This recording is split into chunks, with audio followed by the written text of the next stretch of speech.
All right, guys. I hope you are as ready for this as I am. Tonight's show is going to be it's going to be a lot of fun. Eric and I have really worked a lot over the last 2 days to come up with some good notes and things like that to keep you guys just involved in this episode. There are some new race car friends that are backstage. I'm really excited about what they are going to bring it to the Drag and Drive Addiction group. They are our new race car friends. And then we're going to talk to the most competitive racer in 2022. Eric, I don't know what else to call him, but Cameron raced 4 national drag and drive events, 4 week-long events in 2022. I mean, is there another name for than most competitive? I don't think so. I mean, that's incredible when you think about it. That's a lot of driving, a lot of Yeah. racing, a lot of fun. Yeah, a lot of maintenance. That's one of my questions for him. Is like, how do you maintain a car at that level to one, be that competitive, and two, it's a 10-second car. How do you make a Volvo wagon a 10-second car? I don't There's a lot of good stuff that we're going to talk to Cameron about. And then obviously what we're going to talk about here in just a second is the 1320 video, how I started 1320 video by Kyle Loftus. Y'all, I think it's one of my favorite videos that they've done. Would you agree? Yeah. Yeah, it's pretty cool. I really like those kind of stories on how people Yeah. get started because, for us, that's ultimately our goal, right? So it's cool Yeah. to kind of see how other people got there and what they did. Yeah, we're living it. So last week I did not have the video up of the all of the drag and drive racer decals that have been posted. I've been screenshotting those just so everybody knows that I love seeing that stuff. I know other people love seeing that stuff too, and I know you guys love posting it. So I took all of the screenshots that I have and I laid them into a video. So we're going to do that right now because I wanted to do it last week. Here we go.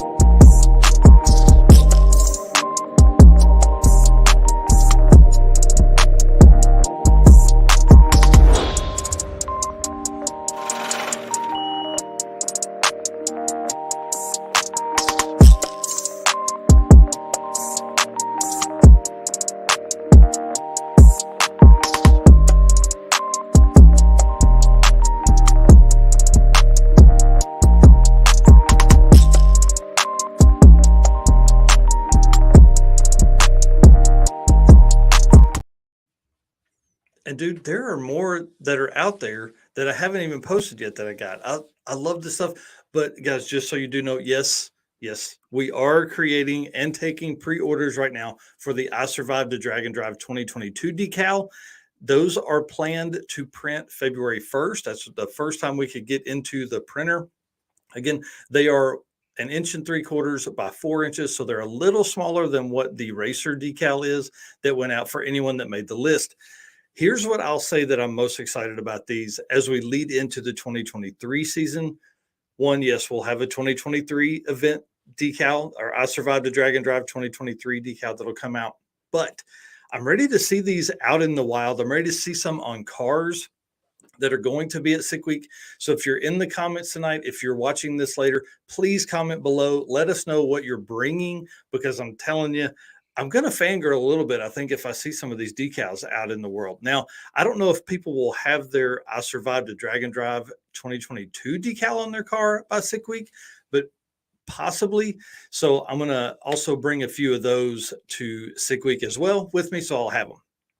While you're in there, you can find those decals, the pre-order for those on dragandrive.com/shop.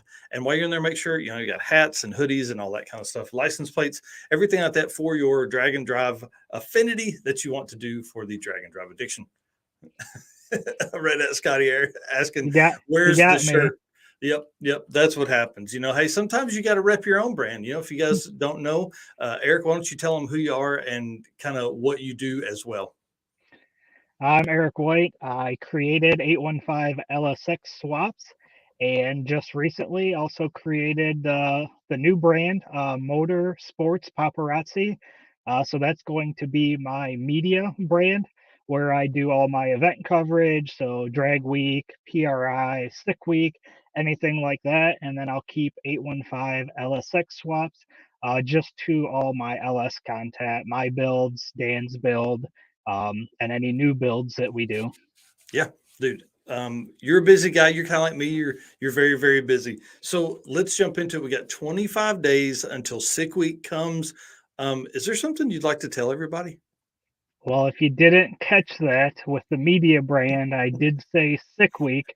So the plan right now, and I don't have a ticket to get there yet, but the plan is to tag along with you and Yeah. get some content for Yep. or from sick week for us. Man, dude, listen, everybody, I'm buying a new camera this week. It just hasn't come in yet. So here's the cool part about that. I have rented a minivan. You guys are going to see the Drag and Drive Patrol just out and about everywhere. I intend to max the mileage. I don't even know if they give you that. Maybe it's unlimited for the week, but we're going to absolutely be everywhere. Hotel parking lots, the campgrounds, or the tracks. Eric doesn't know what he's getting into. I'm telling you right now, it's going to be pretty brutal on him because there'll be somebody else that can drive. And so if you see us hanging out the side of a minivan, just smile and wave and really enjoy, honk at us, all that kind of stuff. So I will tell you the next bit of stuff here is the Kyle Loftus video. It was really cool. And I hope my brother is watching because Kyle talked about some car stereo and how he led into drag racing. But dude, we were talking about the car stereo part of it, and you were telling me about this crazy Civic you had. Why don't you show them pictures of the Civic and tell them a little bit? Yeah, so well, if you haven't seen the Kyle Loftus video, it's really cool. You should check it out. He talks about kind of how he got started, and his first car was his dad's Neon, and he was real big into car audio and stuff. So talking to Mike, it reminded me that when I was in high school, I was in a similar situation. I didn't have a Neon, but I did have a Civic, and I was into visuals and car audio. So I will pull up these pictures here and we will take a look. So this was my car when I was in high school. I picked it up when I was 17, I believe. It was a 95 Civic. You know, Fast and Furious had just came out. This is what I was into. So, and then speaking of audio, uh, this would have been early 2000s. I had bought what was then very early on, very expensive in-dash TV screen. So it was probably about 10 times what you can buy one for today.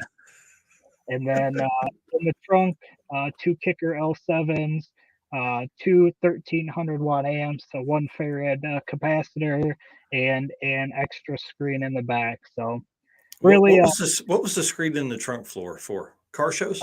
yeah, I mean, going you to had car Lambo shows. doors, so it had to be a car show car. Yeah, it had neon lights. It had everything that you would expect of a car in the early 2000s. Dude, that is so funny. I was never into a lot of that stuff. We always like to drag race. I did have two L5 10-inch subs in the back of a Volvo I drove for a while. All right, so that car stereo moves into drag racing. I think I liked the part about he's talking about all the equipment that he had and how I don't know. He just recorded with anything he could get his hands on, whatever he could afford. I think he said he took a $400 loan or something like that from somebody to buy a camera. I thought that was a really cool part of the story. And then him working at PayPal. You know, I were talking about that earlier too, and how PayPal allowed him really to. Well, I don't know if they allowed him to travel and work, but that's what he did. Yeah, and not only that, when he had mentioned like, "Hey," they said, "What's your plans?" And he said, "I really want to start this business and I want to grow it." And PayPal was like, "Hey, what do you need from us? What can we do?" Which I thought was really cool Yeah, because a lot of companies nowadays they want to retain employees, and instead yeah, PayPal was like, "What do you need?" And he said, "Well, I need to learn how to manage people." So they said, "Perfect," and they put him in a supervisor role, and that to me was really cool because I don't think a yeah. lot of companies today would go out of their way that much to help somebody that's going to leave and start their own business. Yeah, I think that's a great point. I think one of his big breaks, he said, come after a cash days he got invited to, and obviously that put on the trajectory of Street Outlaws and becoming friends with all those guys. And then their show takes off, his takes off. Everybody's into drag racing. Thought that was a pretty cool part.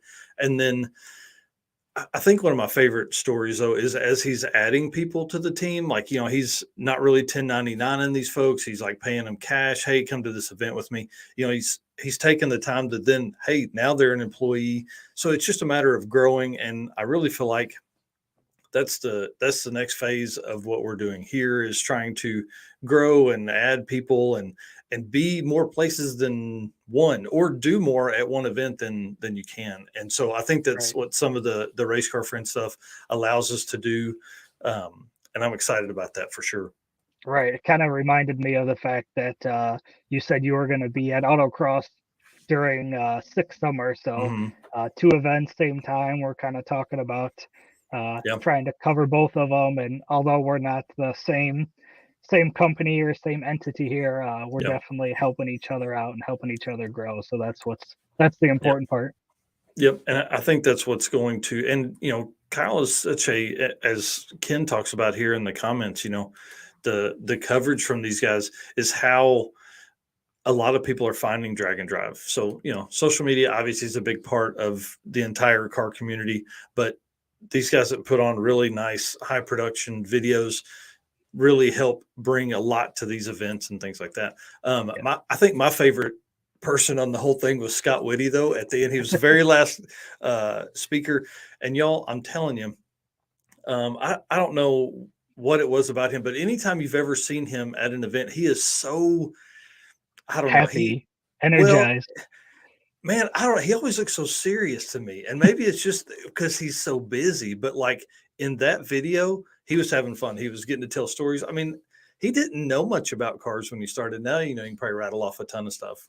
Right, right, which I thought was kind of cool. And Hmm. I've only seen him at a couple events, but usually I see him smiling. Maybe Yeah. I'm catching him when he's just getting done recording or something. But Well, he just saw you, and he's like, "Oh, hey, there's Eric." Yeah, and he sees me. He's like, "Ah, there's that guy again." That's uh, awesome. All right, dude. Well, I'm going to kick you off, and I'm going to talk about these two dudes that we have down in the back room, and yeah, introduce our new race car friends. I So, don't know if anybody caught on. I don't think they did. I haven't seen dude, nothing yet. So I know I hadn't seen anything in the comments. Nobody's even talked about this new thing right here. This new logo that's on the side. I'm really pumped about what this can bring. So I'm gonna kick you out of here. I'm gonna go over yep, some stuff, and then I'm gonna bring these guys in. All right, y'all. Listen, when I say I'm excited about race car friend stuff, it's this kind of thing that allows us to do more and more and more for you guys, provide more content, more everything. That is what our race car friends are allowing us to do. So I'm going to bring in the gentleman from Molly Motorsports, and the first question we're going to ask him is, am I saying Molly Motorsports correctly? So first up is Eric Grillo, and then Joe Malish. Y'all, welcome. I'm excited to have you here. Like I said, first question is, how do we say it and say it correctly? Uh, so to say it correctly is Molly Motorsport. Oh, perfect. Just like it's spelled.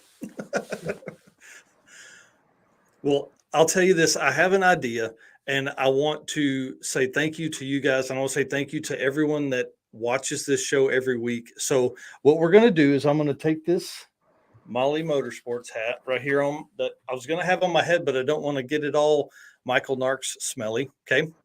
Take this and two of the four decals that were sent as part of this whole deal. And I'm going to give it away to somebody in the chat tonight live. That's the biggest thing. You've got to be watching the show live, right? Because we're making this announcement. I'm so excited about it. Hang on. Let's do this. How about, nope. That's not what I wanted to do. Well, anyways, back here it says drag and drive, and then Molly over here. I'll get that changed over here in just a minute.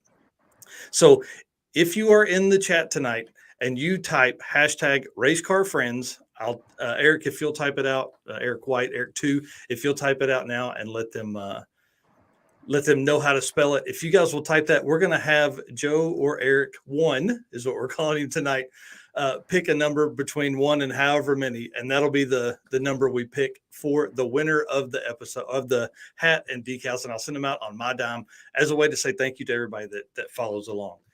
Well, guys, let's jump in and introduce who you are. Obviously, people that don't know that all of this is happening, we've got to catch them up on who Molly is, who you guys are, and all that kind of stuff. So why don't you tell us who you are and then what you do for Molly, and then we're going to just jump into project cars. And, you're here because you're also drag and drive racers and fans as well. So whoever wants to go first. Joe Malish, marketing manager here at Molly Motorsport. And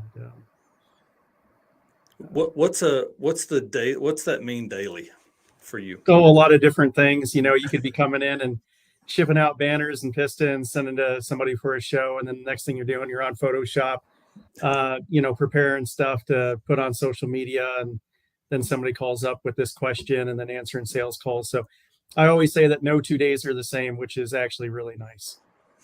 Yeah, that keeps you on your toes for sure. And then Eric, tell us about yourself, dude. Yeah, technically product manager for Molly Motorsports, but I'll trace that back. I've been here just about ready to turn over 20 years. So a number of different roles, starting with applications engineering. I've been a design engineer, kind of took over the engineering management for a period, and that's gradually evolved to now where my role, we're overseeing sales, marketing, and all of our steel product engineering and development, anything that's coming out on the engineering or application side. So what do you guys how many times a day do you guys talk to each other? To each other? Yeah, it depends. I would figure it's a bunch. You got social media, you got product, you're everybody's asking for something 20 minutes ago, I'll tell you what, we have a pretty unique office, and we get here, we're pretty much down to business, trying to knock things out, be quite honest with you. And I've worked in a lot of different environments. I worked in chaotic environments, working at racetracks and stuff like this. And when I first came here, you could tell, we get to business every day, and that's probably the nice thing. So I try to, my rule is probably 2 times a day that I'll chat with Eric. And we just try to get it done. That's awesome. And the thing is, Molly's known as this huge global entity, but the motorsports group is a very small portion of that. And we like to think we do a lot with very little. So that amount of free time and interaction split it between what we do internally and external customers and dealing with teams and development, manufacturing, it all adds up pretty quick. And I think you were asking a question about our group. We're probably 150, 160 strong when we got production and everything else. But our sales and engineering, kind of the core team that drives who we are, the visible part that people can see, is about 15 people. Wow. So again, we feel like we do a lot with a little, and it definitely keeps us on our toes. Man, the amount of places I see you guys and you're posting and all that kind of stuff, I can't imagine doing all that and all the events and everything and all the cars that you work with and teams and everything. I can't imagine doing that with 15 people. But hey, it's about efficiency, right? Yes, and 15 quality people makes a big difference. Absolutely. Well, I was talking to Joe the other day, and we were kind of going over some history. I'd like for you guys to be able to tell kind of the history, why Molly Motorsports was started and why it wasn't just rolled into everything, and then when it started, of course. I think, we were just talking about this the other day that, the North American division started in the year 2000. While Molly's been around as a global entity since 1920, the North American division, it started in 2000, and in 23 years, it's come a long way very quickly to where we offer, everything from working with professional race teams like in NASCAR, with a lot of professional drag racers that are out there, to, our power pack pistons that we offer that people can buy, through a lot of different dealers that are out there, to custom pistons, and not just that, but just overall every day, all the questions that we get, people asking us about different engine applications. So while it's only been around for 20 years, it seems like to me, it's been around a lot longer. Yeah, I mean, that's a long time, like especially in our lifetime. I don't know how old you guys are, but that's half my life.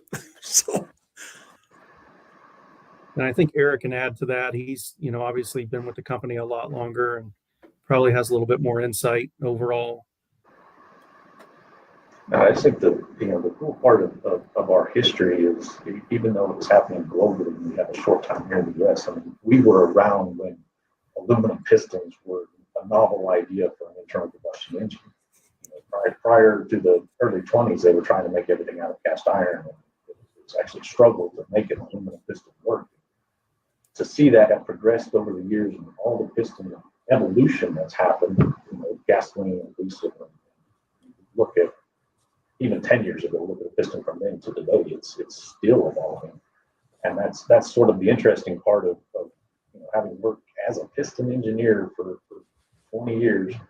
There's still stuff I'm figuring out every day or trying to figure out. So it's very engaging opportunity, and there's a lot of knowledge and background we get to draw from.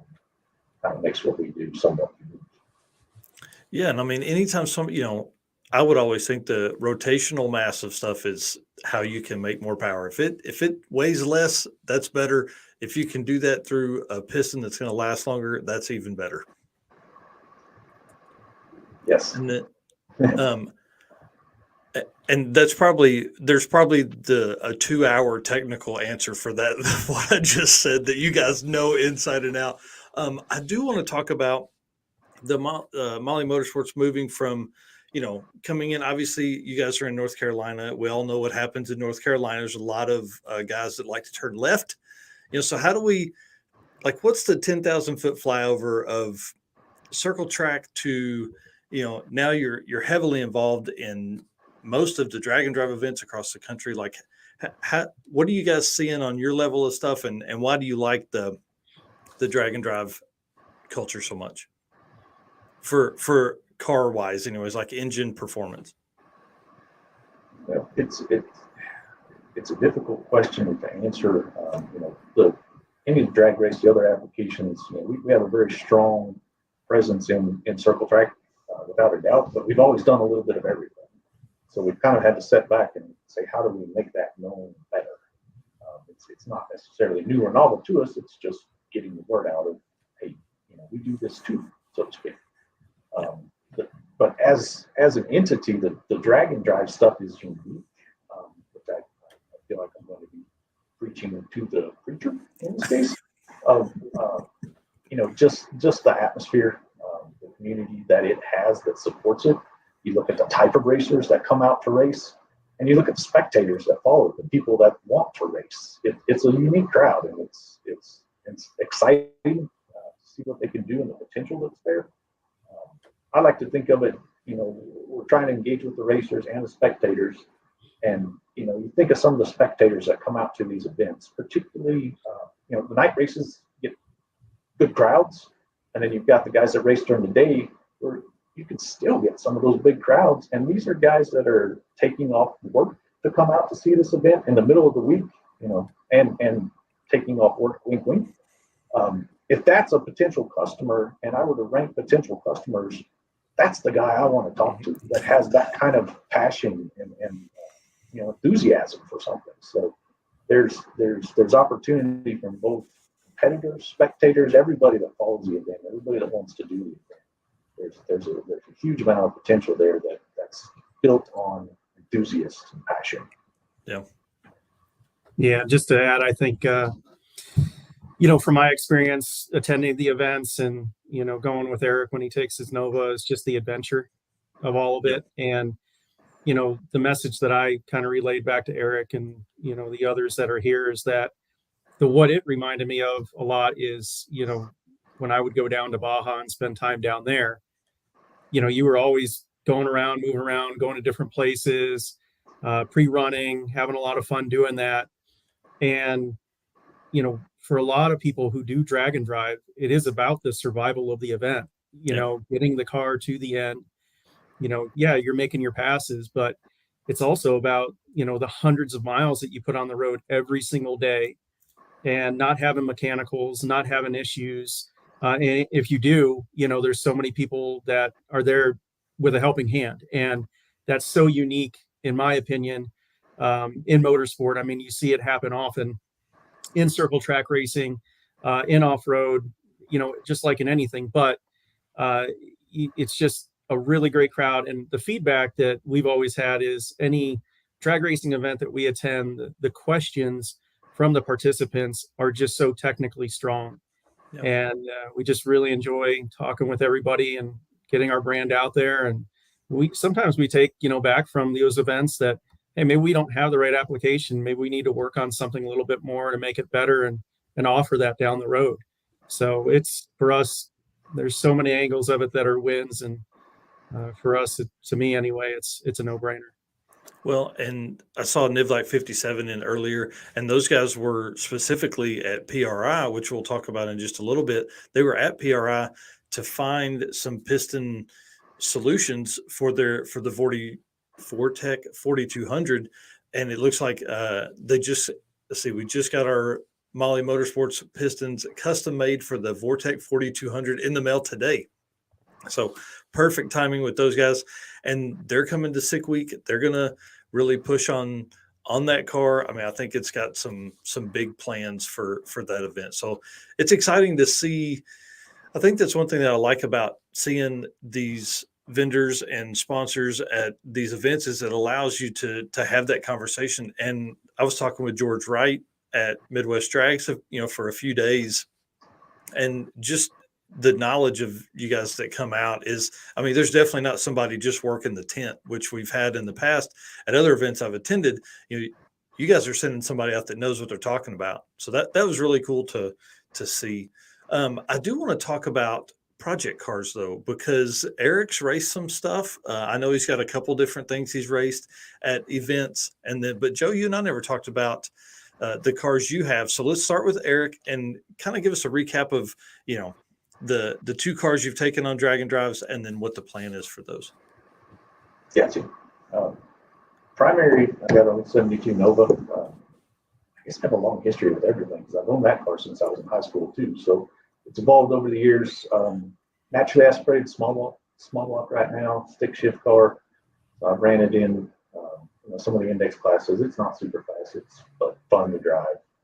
So some of the index and the street machine eliminator, I'll put it in a small block when the time is right. A couple of events. Just this past fall drag week, it ran its best time out at Indy. First time it dipped in the 10s and ended up with like a 1080 average for the week. So for me, I was thrilled. Awesome. And then when the Nova's not running, because it's a stick car, I've got a old 71 GMC truck that kind of fills in the void. Not fast, but it actually ran Sick Week last winter, just because it was a backup plan. But it's in the garage now, kind of getting some upgrades to it. At least, put it into some of the index classes and hoping to make it pseudo. I don't want to use the word competitive, but at least make a good showing of it, right? Well, those are two primary vehicles. Yeah, you talk about competitive index classes at Rocky Mountain, and dude, you're talking about your average needs to be an O. Like, there's no way around it. If you're going to place out there, you need to have an O after whatever first digit you're running. Yes, I do like that they go all the way to 14.0 index. That's a pretty cool setup. My first event with Rocky Mountain, I put it in an index class, and I realized, I can do this. It'll be good. Eye opening. Yeah. Yep. So I do want, that's one thing I think we're going to see in the future is more bracket racers coming over, because, classes like the DYO class, those guys can run a 13.3. And if that's what their bracket car runs, those guys can come over and clean house. I mean, bracket cars always do really well at index and, consistency racing. Yeah, absolutely. I enjoy the variety of some of those classes. I mean, it's fun to watch the fast cars, and they have their, deserve every bit of respect that they get too. But it's also, you can take a slow car that can hit the number over and over. And, at an event like Rocky Mountain where you're 5,000 foot elevation, you're at 3,000 foot elevation, the temperatures are different, and still do it down to 0. So it's an impressive class no matter which level you're entered on. Yeah, that's right. Joe, what project cars you got, man? I don't have any. I offered to buy Eric's C10 before we met on here, but he told me it's not for sale. So I've always wrenched on cars. I mean, I started wrenching on late models when I was 15, and the last vehicle I wrenched on, and it was for 5 years, was a trophy truck. And I'm hoping, here in the next year is to get an old project and start putting it together and maybe do a little drag and drive. We'll see. That's awesome. Now, one thing people may not know about me on here is that I mountain bike quite a bit, and you're an avid mountain biker as well, and live in a great part of the country to do that. So I think the reason I'm saying this because I think that means I'm going to have to come out there and mountain bike. That's the reason I need to make that trip. I think you should. We have a lot of good food around here too. Good trails. Yeah, there's some drag strips that are nearby. Yeah, that's perfect. I think Eric and we could entertain you. I don't think you would complain at all. That's awesome. Well, I know a lot of folks are wondering. We do got, with you guys being who you are within the company. Is there like a secret backroom R&D that maybe some skunk works type stuff that people are working on? Because I'm looking at your list here. I mean, you got like Porsche and Diesel, Elite Sportsman, obviously the Power Pack pistons and piston rings. Is there stuff working on that maybe we can't talk about? Yes. Very our R&D is the racetrack. And for the reason that you touch on, I mean, naturally there's some things we work on in the background, but if you look at the majority of where new developments come from, where advances come from, it happens on the track and or in, engine shops, builders that are putting things together and finding things, hopefully before they get to the track. But and that variety of applications for us to say that we could stay on the forefront of all those various applications and be able to have a cutting edge product, it's very difficult to do. So we rely on builders and customers, and the reality of it is racers are going to find let's say creative ways to push parts that we can't imagine, and in ways that uses that we can't duplicate readily. So just this industry moves so fast and adapts so quickly that if you've got a good contingency of builders and teams that you can work with, that's 90% of R&D right there. In addition to the things that you're trying to bring to the table in the background. Yeah. In addition to what they're doing. And I think with that said, just to add to it, I've been with the company for 4 years, and I definitely felt like I knew motorsports in and out. And then I start reading, some of the reports that they put together, for a piston analysis, when they have a failure or something may not be to the liking of the engine builder. And, reading that, I just realized, well, I really don't know anything. I mean, it's just light years ahead of concepts and, theory and real world of what works. And it's fascinating. And that's one thing that I'm probably most proud of with this company and what the engineers do here is that, they'll take something that comes in and it looks like it's a failure and it potentially is the piston's fault. But the more and more information we get to it and more information that we have, we're able to break that down, take a look at it. And out of it comes that discussion of, well, if we do this, or if the engine builder were to do this, and then we can advise them to ultimately get better performance that they're looking for and gain an advantage or gain performance on the track. And that is just something that every time I read them, this blows my mind. It is how I always take it. Right. Anytime somebody can put a hole in a piston and you guys can tell them what happened, that'll help them the next time. Yeah. or bust a ringland or whatever. Those are terms people use for boosted stuff. I'm sure that stuff happens in other things too. But we talked about some drag and drive events earlier. What are some things that you guys have? Like, what are events that you have coming up that you're going to attend? Well, I mean, I don't. Go ahead, Eric. Yeah, we've got a little bit of everything on the schedule. You know, we've got the affiliation with Rocky Mountain, and we'll be at both of their events this year. You mentioned George. Appreciate you giving him a shout. We'll be back at Midwest Drags as well.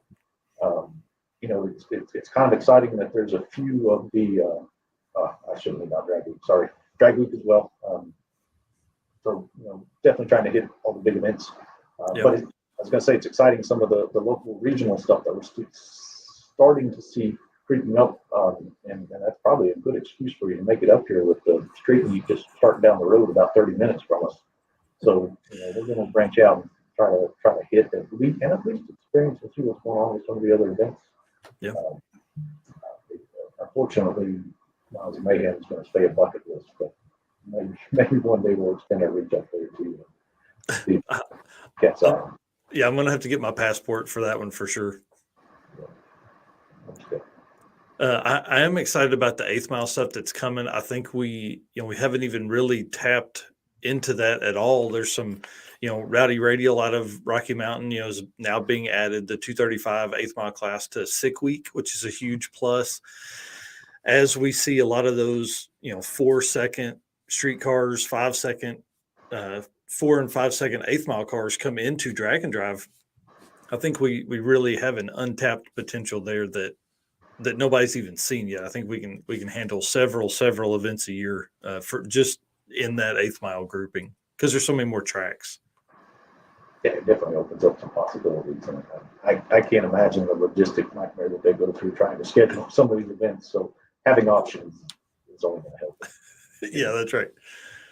That's right. And then you guys with Street Meet and then Carolina Drag Cruise as well out there. You guys are like becoming the only spot. There's 4 events there in that part of the country. Both of them are 8th Mile and both of them are 4-day events. It's going to be awesome. Well, I guess Street Meet is a 5-day event this year. I do want to ask you from y'all's perspective, what are the most successful racers doing to make it through the week that others don't?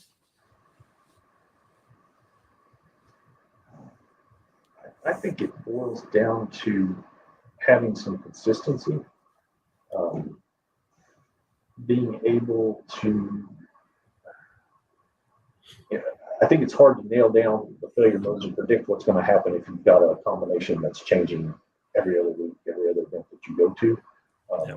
You see some guys that are running similar combinations and you can tell they flat out just have them worked out. So kind of knowing that background of what your combination is and sorting out those bugs, the repetition of doing it is what really, to me, drives the success. I see as successful racers have it. And you can throw preparation in there, but that's a little bit of a two-edged sword as well, I think. Yeah, I think that's the biggest thing is prepare everything that you can possibly control. Okay.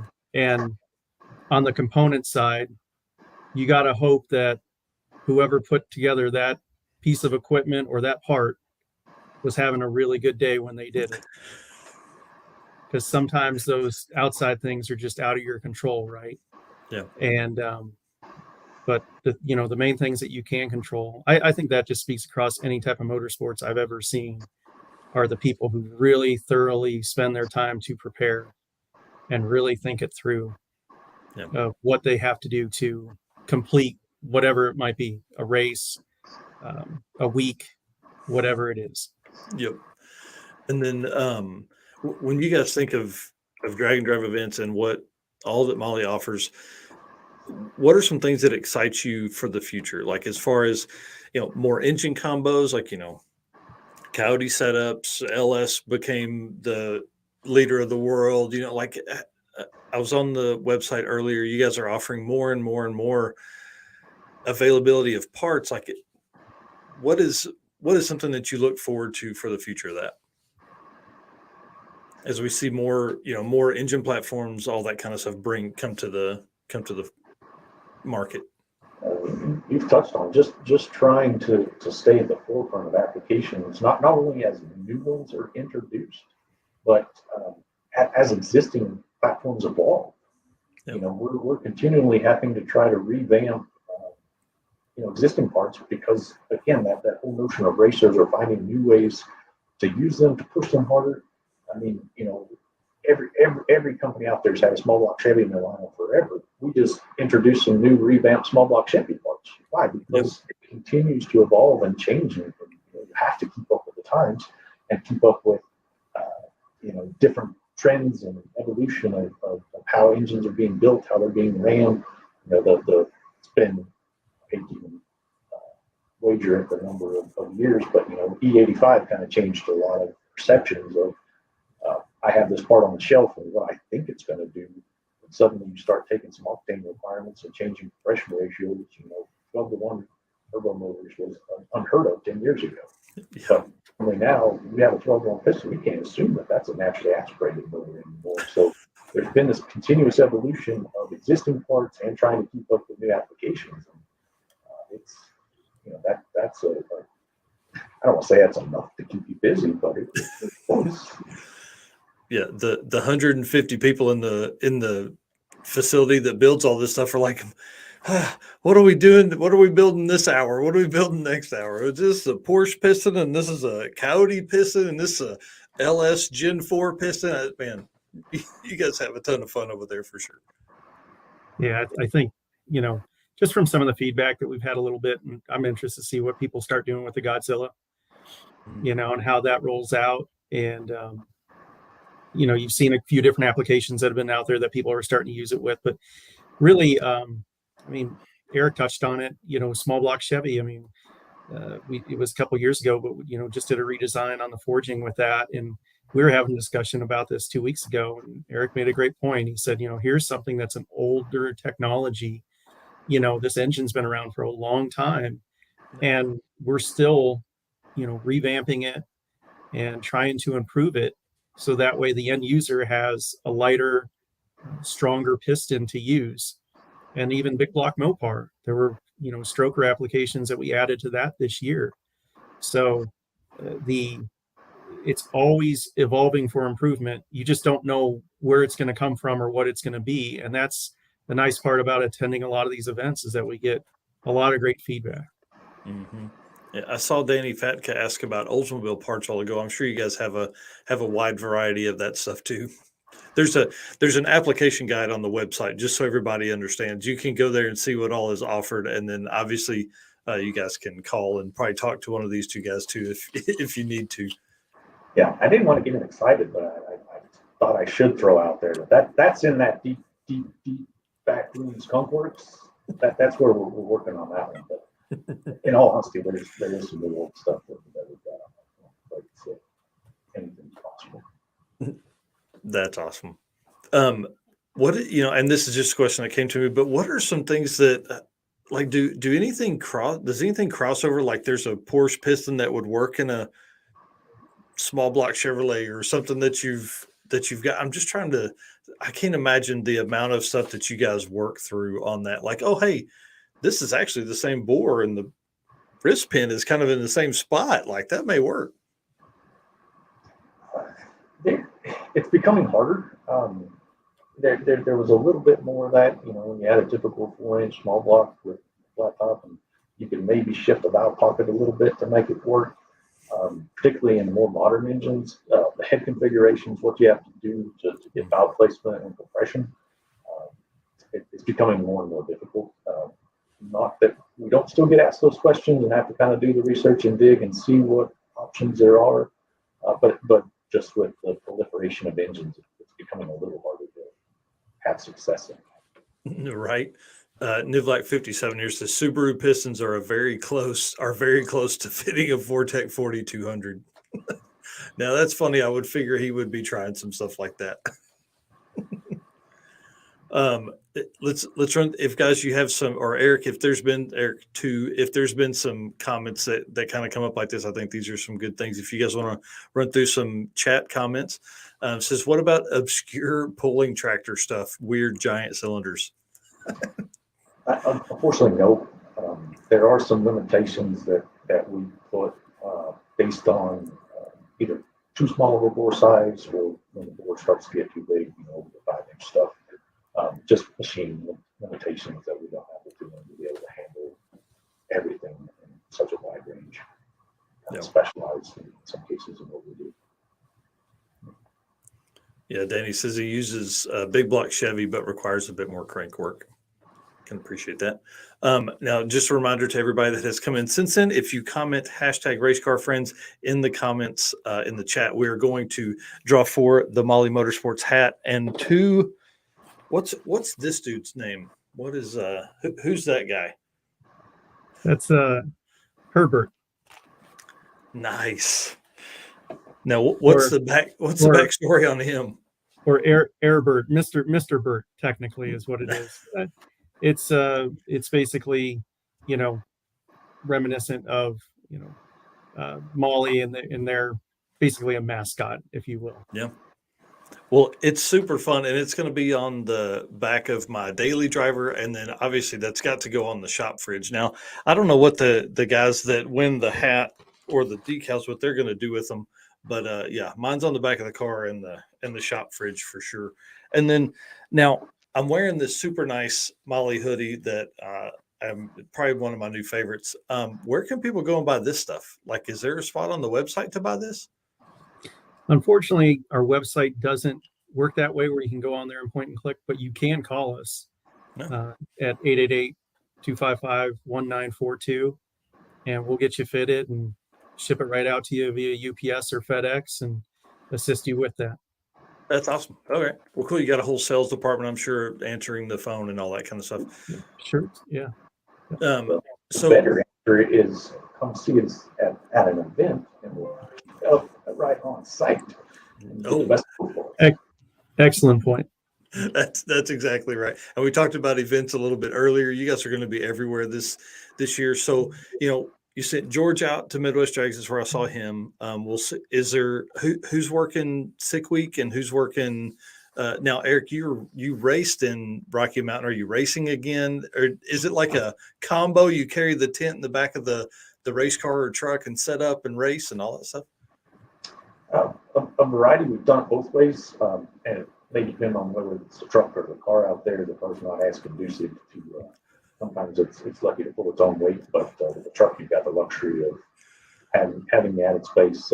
But usually we, as you mentioned, we try to send even if we're racing, bring another guy with us, so we've got somebody to kind of interact and catch people. But I was looking back of the events that we've done, 7 or 8 over the last couple of years. I think I've had a different co-pilot for every event.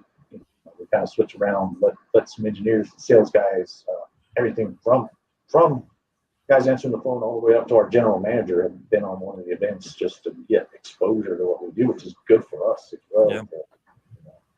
To have the full experience and be able to interact on that. So combination of both, but one way or another, we'll have parts and information out. We like to put parts on the table that people can pick up, see, feel, versus looking online and the catalog, etc. Yeah, I think that was one of the neat things about Midwest Drags was just talking to him. And I mean, like, I wasn't looking for Pistons at that point. I hadn't heard anything lately. But, just to go through and be able to hold them and touch them and feel them and all that kind of stuff was really nice, especially for racers that were really interested in upgrading their engines throughout the year or throughout the winter. I guess if we even do we even have a winter anymore? Like, I don't feel like we do. There's no off season with 26 drag and drive events. Yeah, that's for sure. Problem to have. Yeah, that's exactly right. Well, as we wind down, if I could have a favor from you guys and pick, let's do this. How about we do a number between 1? I think how many we got, Eric? 2. We got 17. Give me a thumbs up if you're counting 17 like I am. I don't know if he can hear me. He's back counting them all. I think he's 16. So give us a number between 1 and 16, and we'll send that person. I'll message them after this and send them the hat and 2 decals. That's your number, Joe. Oh, we'll go with 3. Perfect. So number 3 is Hey, Nolan Motorsports Media. Perfect. All right. So congratulations to Nolan Motorsports Media. I will message you after this or send us a message on Instagram. It's probably the easiest way to find me. dragondrive.com on Instagram, and send us a message and we'll start getting these shipped out to you. Congratulations to them. That's exciting. But you know what that means? Now I got to make the phone call into you guys. I got to get me another hat. So I'll need to do that. So that's awesome. Why don't you tell me the number again, and I'll put it here in the comments for tech questions, and then where all these other folks can get all their super cool Molly swag as well. Sure. It's 888 255 1942. 1942. All right, I'm putting that in the section here, Molly Motorsports. And hopefully you guys will be overrun with calls. I would imagine somebody's manning those phones, 8 to 5, Monday through Friday, or 9 to 5, something like that, Eastern time, Yeah. right? 8 through 5, Monday through Friday. That's correct. Perfect. Awesome. That's pretty neat. I really appreciate you guys being on tonight. I'm excited. One, I mean, obviously, thank you for taking a chance on us and supporting us with the brand sponsorship. I hope that the folks in the chat understand how important that is for us, but also how much of a leap you guys took in faith in us. So I hope that it brings everybody to you. We need everybody running Molly Motorsports parts, whether it be piston rings or pistons. Power pack pistons, that's going to be my new phrase. That's the way I'm referring to pistons from now on, is power pack pistons. It doesn't matter. So all that stuff. And then I will see you guys. How far from Sick Week are you guys? Are you a couple hours, or are you 6 or 7? I'm trying to think if I could make a bombing run up to see you guys. I think we're more like 9 or 10. Ooh, maybe 8, yeah. Maybe around 8. Yeah. Yeah, that's a little far. We'll see how the end of the week goes, but I haven't bought my ticket home yet. So who knows what'll happen at the end of the week? Maybe I just take an extra day off of work and kick back. So we'll see what goes on. We all thank you again so much. I'll put obviously all the Molly information down in the description. I haven't added the description to these videos yet. I'll put that down there. I'm not going to give everybody your email addresses because I don't want you guys to be overrun, because you have an amazing sales and tech department. So, we'll let everybody answer all that stuff. And then go ahead. We've got just a general tech and sales email that you can share that will come in and get distributed to wherever it needs to go. And that would be excellent if you want to put that so that there is some real direct contact information there. Oh, perfect. Do you want to give it to me here, and then I'll add it in the notes later? Yeah, he's like, I don't know what it is off of it. Go ahead. Yeah, it's gosh, even I sometimes get it. So for technical support, it's motorsport.tech@molly.com. Perfect. And So for sales, it's motorsport.sales@molly.com. And either give us a call or send us an email. Be happy to assist you in any way. Yep, that's awesome. Well, guys, thank you so much for coming on tonight. I know it's getting late out that way, so I appreciate you guys coming in here and hanging out. And I will guarantee everybody that's watching this now and later, this won't be the last time you guys are on. We obviously had to get you guys introduced to the community, but from here on out, it's going to be a lot of fun. We're going to talk in-depth stuff. You guys, your knowledge base is so much deeper than what obviously anything we've talked about tonight. So what I would suggest is what I did a little bit over the last few days of us setting all this up is go to your website or go to your YouTube channel too. You have a ton of in-depth videos. There's a lot of, I think I saw a piston analysis on there. I really enjoyed that video. They're very easy to consume. There's a great library of how-tos that are on there. And that have hundreds of thousands of views.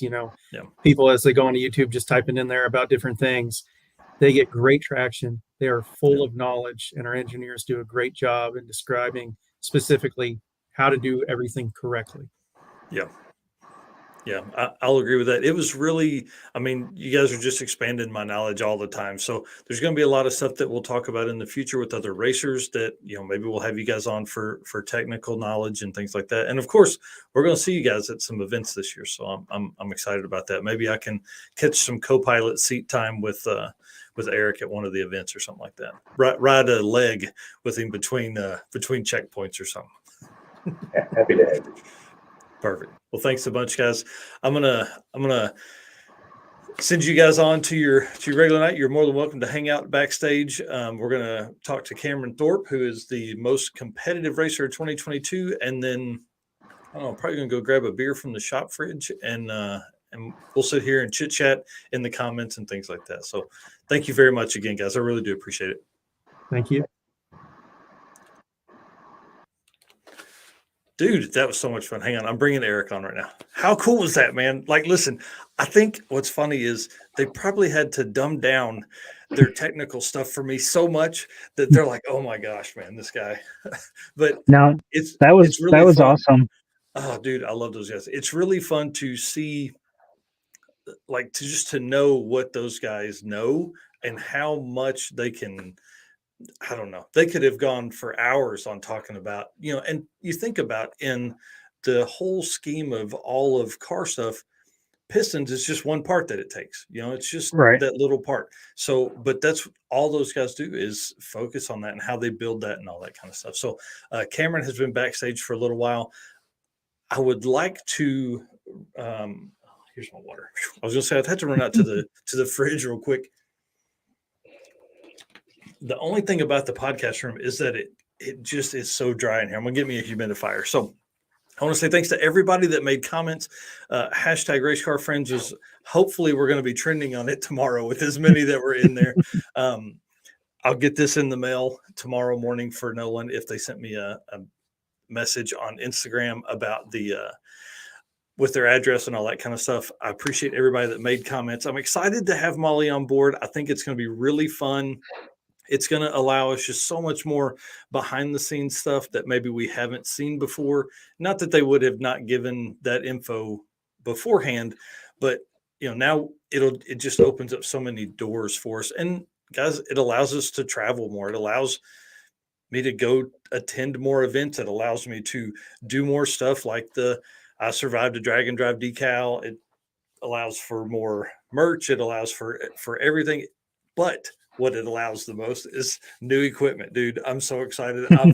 I've been looking. I don't know if anybody has done research on cameras in a long time, but holy geez, the amount of cameras, like, I'm looking at video cameras, I'm looking at new GoPros, I'm looking at, I just got a new iPhone, all this kind of stuff. I'm looking at all that and I'm like, man, what do I do? What is the right scenario for all of this stuff that I've got coming? So anyways, if I had an answer, I would have already bought one myself. So, dude, it's wild to think about that. I appreciate Dirty Panda making all the hashtag Racecar Friends comments, man. I appreciate him all the time. He's always a huge supporter of the channel and all that. So, all right, dude, I say we bring in Camron.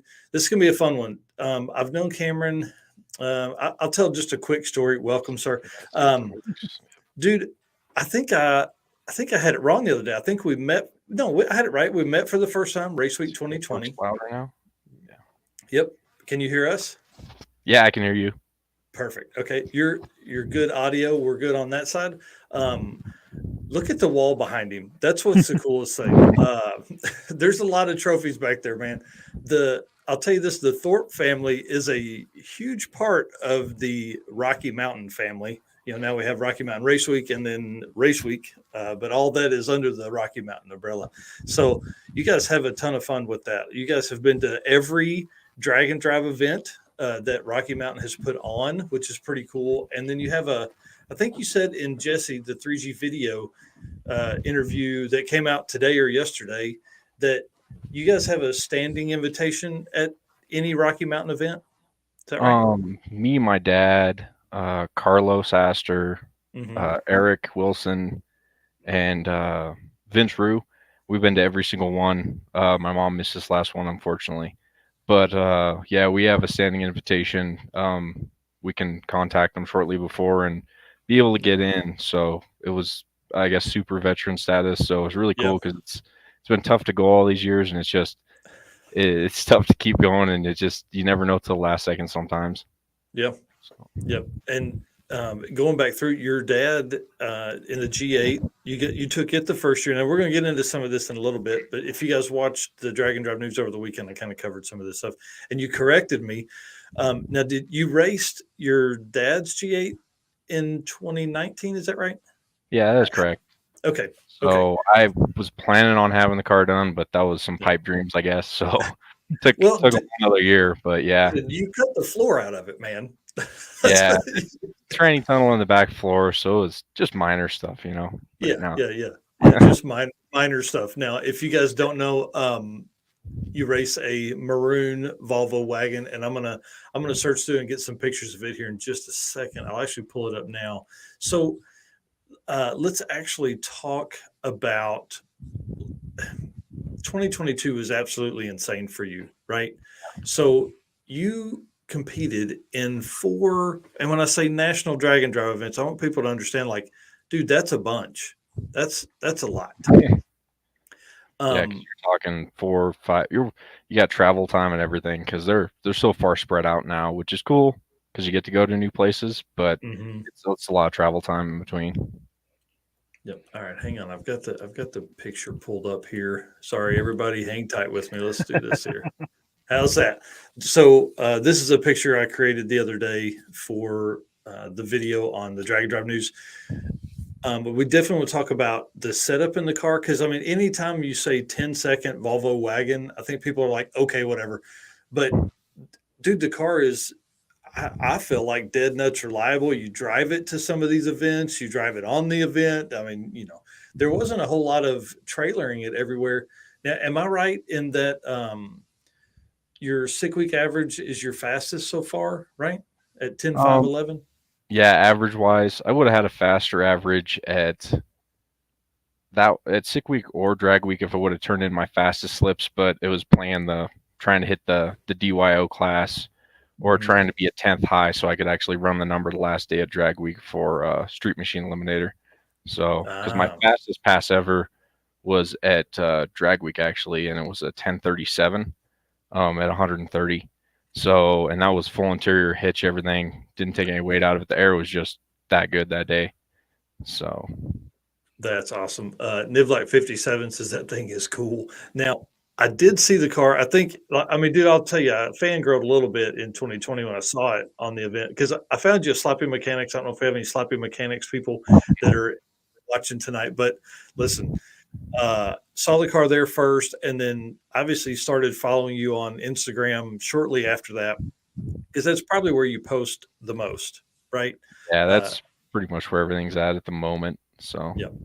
And you can follow it. I'll make the comment here. It's on Instagram. It is bricked over 6.0. So now, does that mean that the car has a 6-liter in it, or is that like? Yeah, it's what I started with was a 6-liter iron block out of a 99 Silverado. So that's what the block is.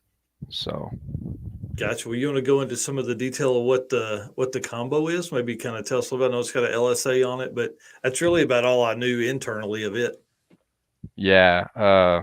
Originally, I was going to do something simple, a 5.3 I had sitting around with low oil pressure, but took it apart, spun cam bearings. It wasn't worth keeping around. So ended up searching around on Craigslist, found this guy. He had a LSA blower with a lid, camshaft, springs, oil pan, bunch of stuff for sale. I ended up getting it for $1,400 back in about 17 and a half, 18. Dang. And that started that whole path there. That 5.3 took the crank and rods out of it because they were 05, so they're the good strong ones, LS2 ones. Yep. Had those all machined for the 6-liter. Got it all. I assembled all that myself. It's kind of nervous building your first motor, but it's worked pretty good. Yeah, and it's an LS. Like, you would probably have to torque anything down or anything, just Uggins and things. Nah, I was bad. I bought the $25 book on nice. all the little tricks when you're putting them together, just to try and make sure everything's good. And I'm happy I checked bearing clearances because I had stock size main bearings, and they came in like 9-10 thousandths clearance. And if I would have not changed those out for oversized bearings, I would have had a whole mess on my hand real quick.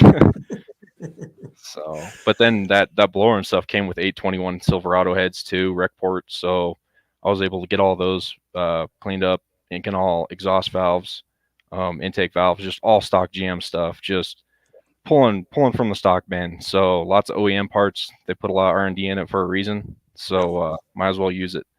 So, and I have an LS9 cam in there too. It's been in there since the beginning. That's still what's in it at the moment. So wow, nice mellow cam. Yep. So gonna do something more aggressive here eventually. So yeah. What trans and converter and all that stuff do you have in it?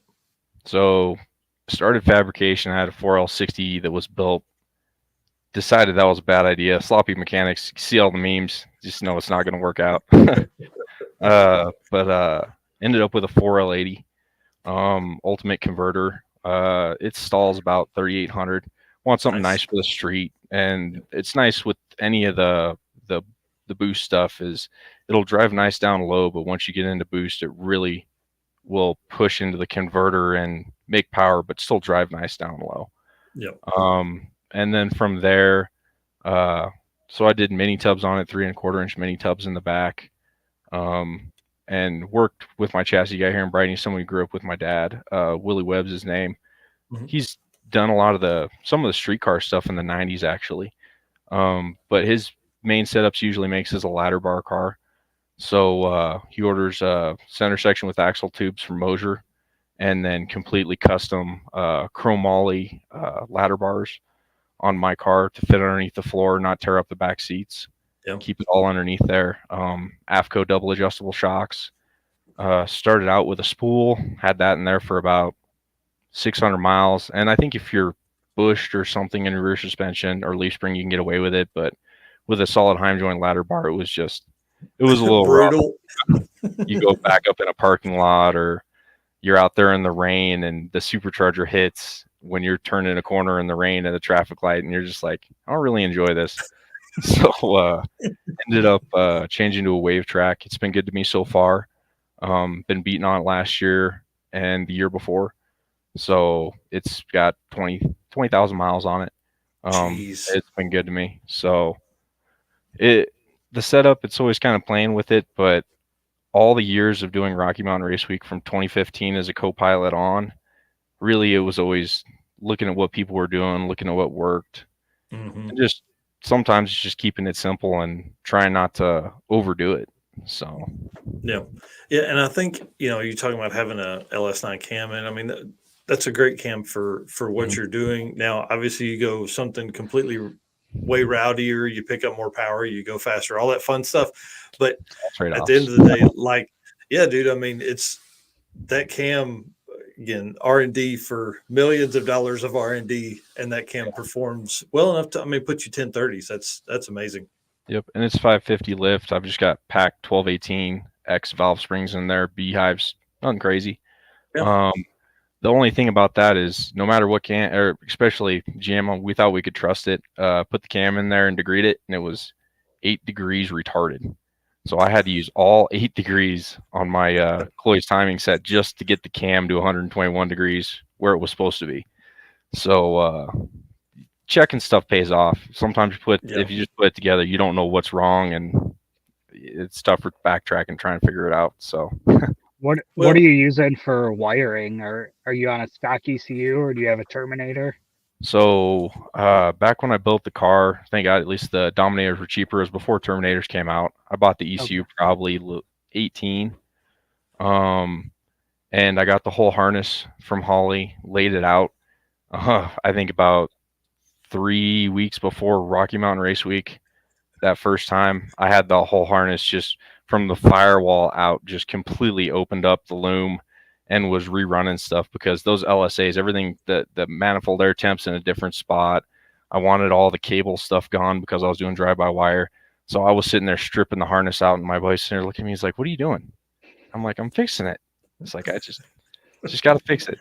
So, but yeah, that's running the transmission, dual wideband Bosch sensors.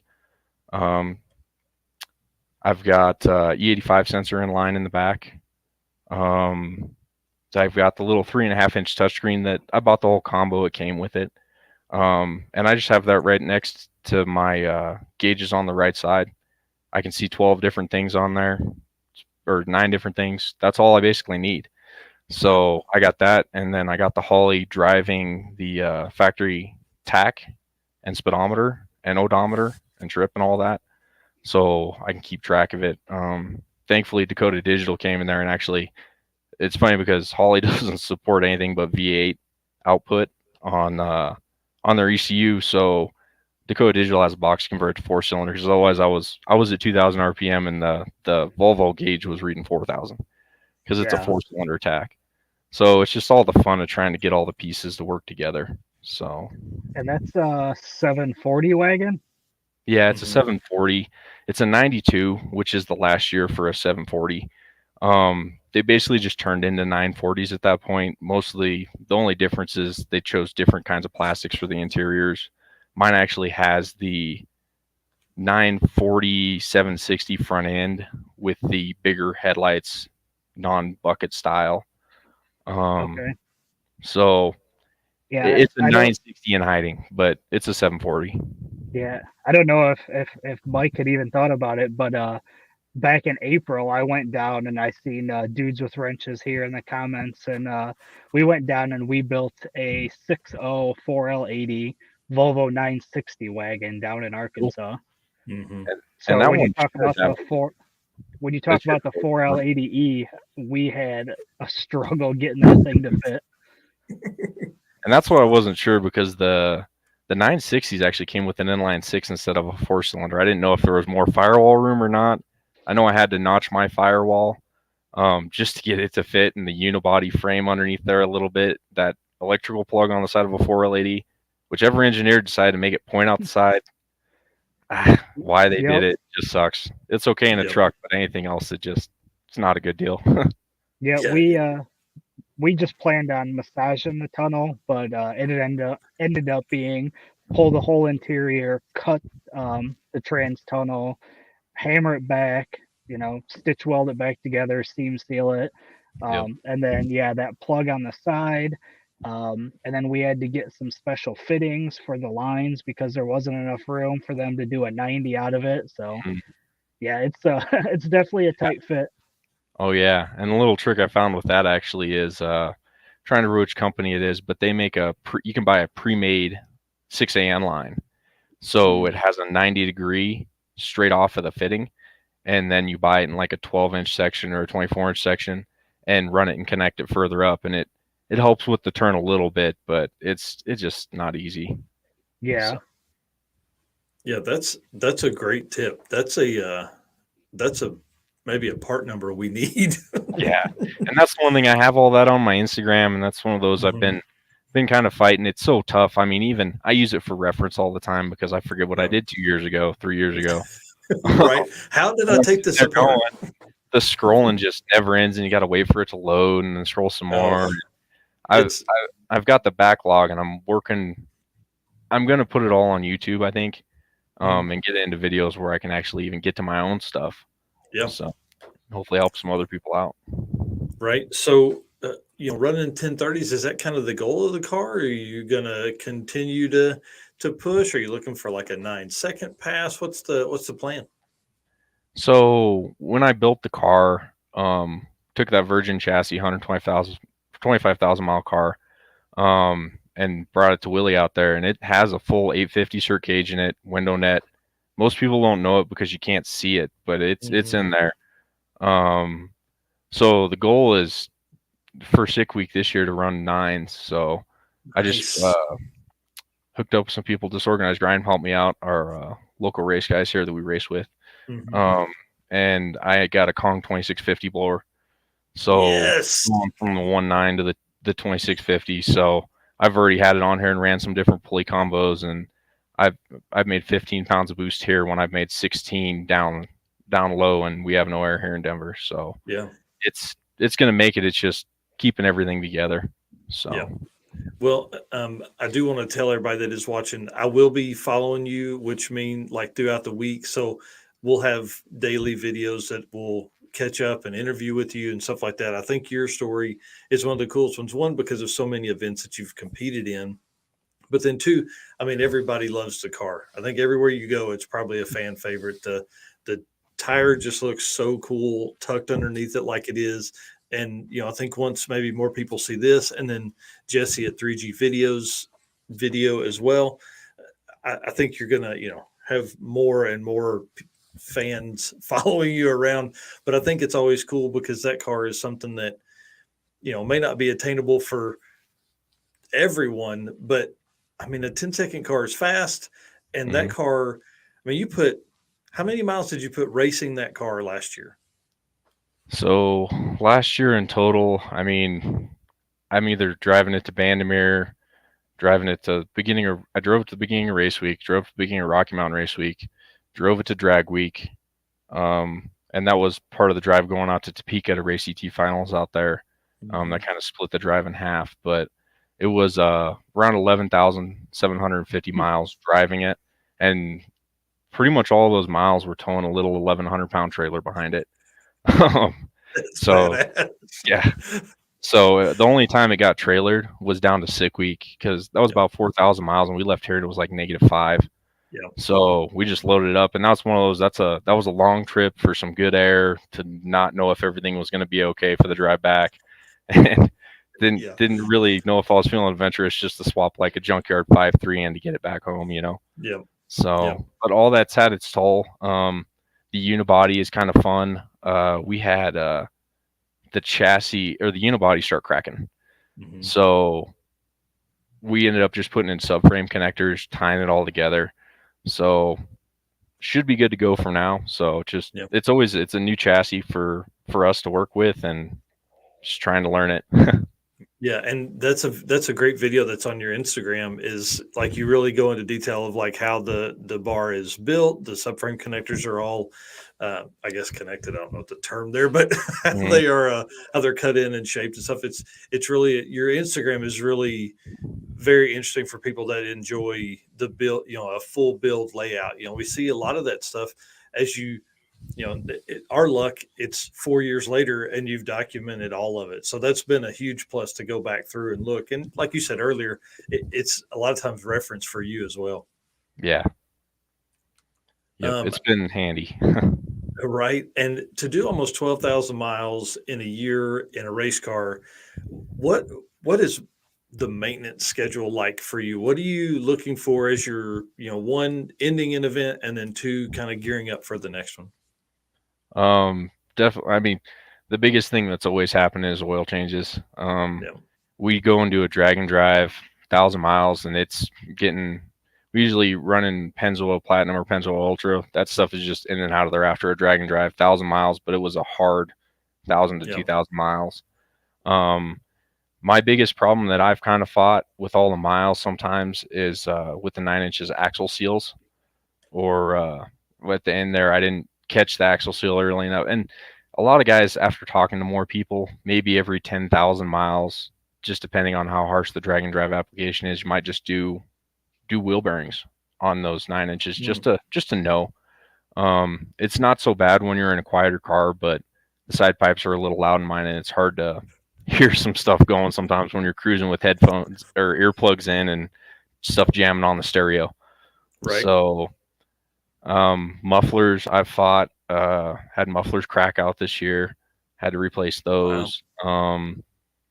With the LSs, it's tough, man. It's just, especially with that low lift and just beehives, there's no adjustment. You just run it. Yeah. Coolant leaks, little slow coolant leaks in the winter when it gets cold. It's doing tranny flushes, just trying to keep clean fluid in there. Yeah. Diff flushes. How often Car's been really good to me. Now, do you do a trans flush once a year? Once, like after 2 events? So recently, never at all. It's like me. Yeah, after a drag and drive, with the 4L80, I'll usually try and pull the drain plug and just run out whatever 5-6 quarts it'll run out, and then put another 5-6 quarts in.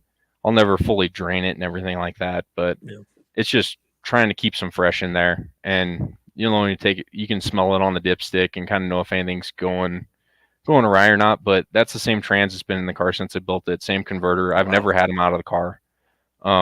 After sick week, planning on taking the converter out, and actually for sick week, I have a Reed 480 case and bell housing that I got a hold of this last year after waiting for 6 months on back order. But I have that. Trying building it with just a little bit better parts, but generally it's still a pretty stockish build for a lady with some little tricks in it. And that's Paul at H&M Transmission here in Castle Rock. He's been great to me. He's helped me out a lot. So he's built a good piece for me and my mom. So that's awesome. I'm pulling up in the other screen shots of your dad's G8. Yep.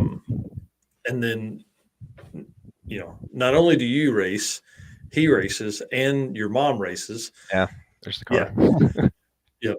Let me get a shot here. So now, did you race it?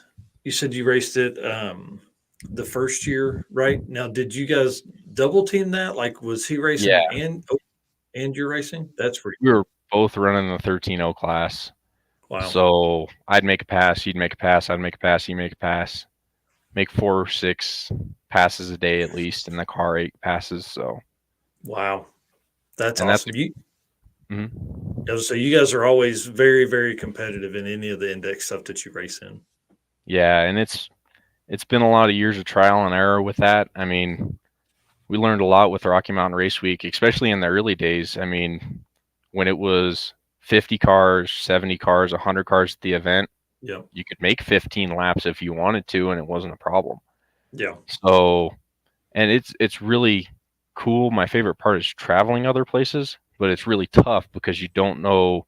You can look at the stats on the air, what the DA is, what the humidity, what everything's looking like, and kind of take a guess at what it's going to run. But every track is different, and you gotta have kind of a shot in the dark and hope you hit the dartboard there.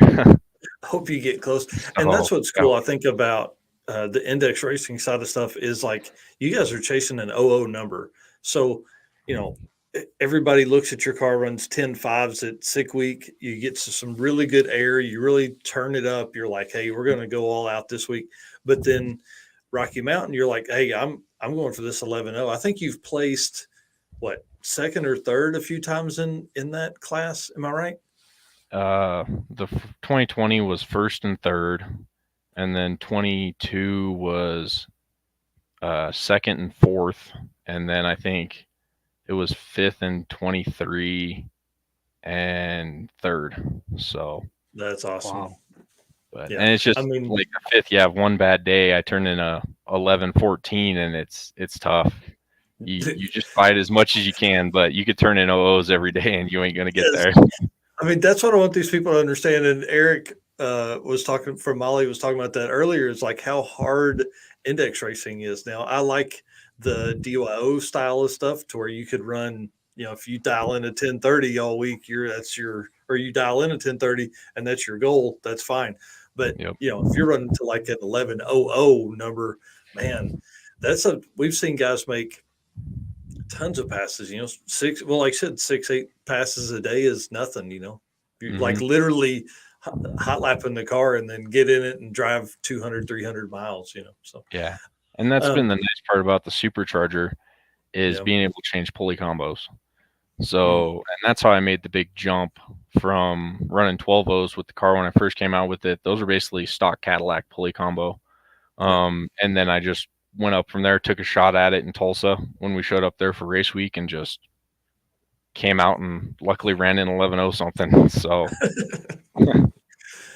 man, it's crazy to think like the more days you race for index stuff, the tighter you've got to be, you know. So like, and you can't run faster. You can't turn in a faster time. That isn't allowed.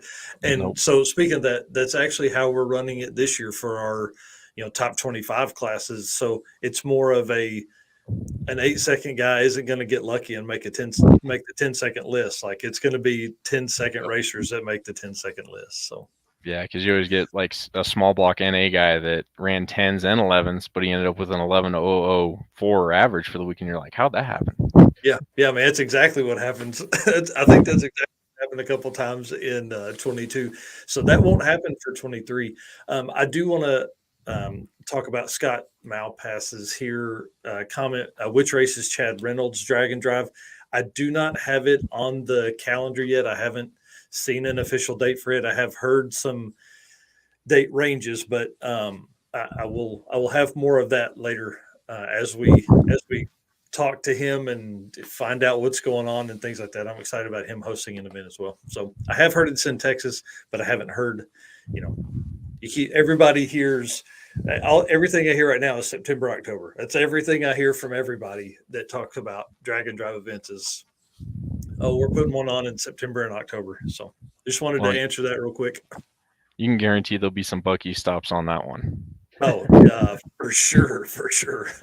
So, to me, a 10-second streetcar is fast and fun and just really, I think that's one of the great combos if you're going to build something to do what you've done and run all across the country. Why do you guys like the index racing so much? Like, why, is there going to be a time when you're going to enter into another class and go all out all the time? It's tough because we just want to go out and try and be competitive. Yep. And it's so tough to be competitive in some of these classes. Especially with my car, I'm in trouble because I have modified rear suspension. So I don't fit into a lot of rule packages. That's where it gets really tough. So like I can't even run small block power adder super street, or I'm trying to remember what's considered a drag week. I can't run that because I got modified rear suspension.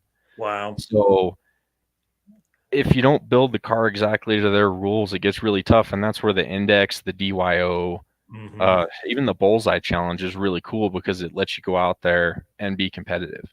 Yep. So you can go out there and battle it out with people all week. So yep.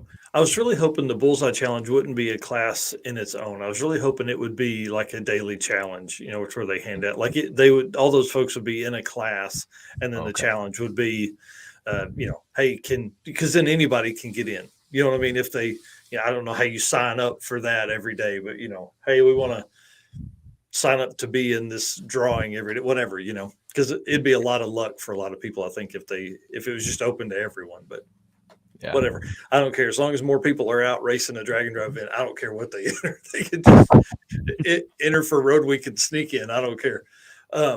So you talked about the Topeka race, right? The ET, what you call it? ET final. So ET final. Division 5 ET final. So it's our regional race. All the tracks pick a team of drivers and go out there and race against each other, and the track with the most points from that race wins a Wally.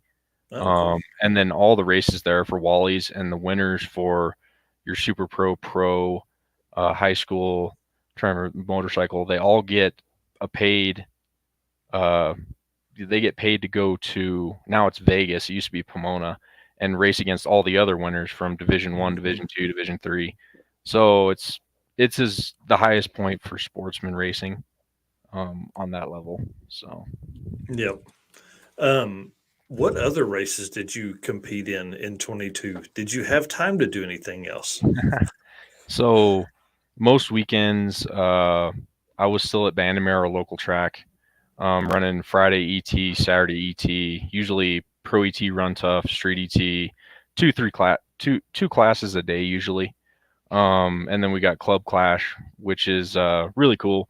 We have just anybody come up, car slower than 1050, and just bracket race, but everybody has their clubs, and they get club points going on, and the highest points for that week win a pizza party the next week, and it's just nice. A lot of fun getting to hang out. It's a good way to get people into it, and it's just less intimidating. Everybody gets to help each other out, so it's a little more fun. Right. That's awesome. Let's see. What else we got here, Eric? What are some things you... yeah. The one question I did have, you said the car was in the chassis shop. Was it just for the bars, the subframe connectors, or anything else? Yeah, it was just addressing the subframe connectors, just trying to keep everything together. Whether it was the trailer or power, that's all up for debate, but totally the power. It was totally the power. Yeah, it was totally the power that made it. Yeah, exactly. Talked about removable door bars, but just not there yet. It'd be nice. It's a pain when you got to work underneath something under the dash, or even on the street. If you can just pop them out on the street and be able to climb in and out of the car, not a big deal. Don't dump over the bar. Just makes it nice, but just not there yet. Maybe this next year. So, right. And then plans for 2023. Where all you going? What all you hitting? So starting here with Sick Week. I put in interest for Death Week. And that's one of those really like going to new tracks and getting to go out to California and Death Valley. Yeah. The drive, getting to see new parts of the country. That was really cool at Drag Week, getting to go to a different part of the country. I've never driven around that part of the country. Yeah. So getting to see all that and hang out with friends, get to meet new people is great. I really want to do Race Week and Rocky Mountain Race Week. Matt's actually part of that super veteran deal was these first two events this year. For him, he's going to pay for our entry too. Wow. That's awesome. So I really, really want to, but probably starting a new job here and just don't know how vacation is going to work out. So just got to see how it goes, but see if I can escape for a week. That's right. So, well, and you know, being that close to the starting point, that's always a big plus for you guys, you know, and both events coming out that way. But I say that, I mean, the Rocky Mountain edition of Race Week and Rocky Mountain Race Week, I mean, that's still 1,000 or 1,200 miles, and it's a full 7 days, right? Like it's 5 days of racing, but 7 days of driving. Yeah, because the drive days, we did that first year in 15 when there was no drive days, and the drive from Pueblo to Great Bend and the drive from Kearney to Denver, when you raced that morning and you had to be in Denver to run the next day, it wasn't a whole lot of fun. There's a reason we added them, and it just makes it nicer. Everybody gets a chance to kind of fix their stuff if they have any issues. Yep. And people get to hang out a little bit more on the road sometimes. So it's been a fun experience with that. Yeah, because those days are like close to 400 and something, right? It's more than 400 miles, I think, between one of those stops. Mm-hmm. And so, you know, you think 200 miles a day in a race car at 50 miles an hour average. Oh, it only sounds like 4 hours of driving, but y'all, that's like 7 hours on the road. Yeah. And that's something Matt does a really good job with most of the time is the route isn't interstate. Yeah. We'll get on interstate every once in a while to make a little skip, but it's a lot of side roads. So it's a lot more comfortable for people that say maybe you don't have an overdrive, or it's a lot safer if somebody has an issue. They're not on the side of the highway.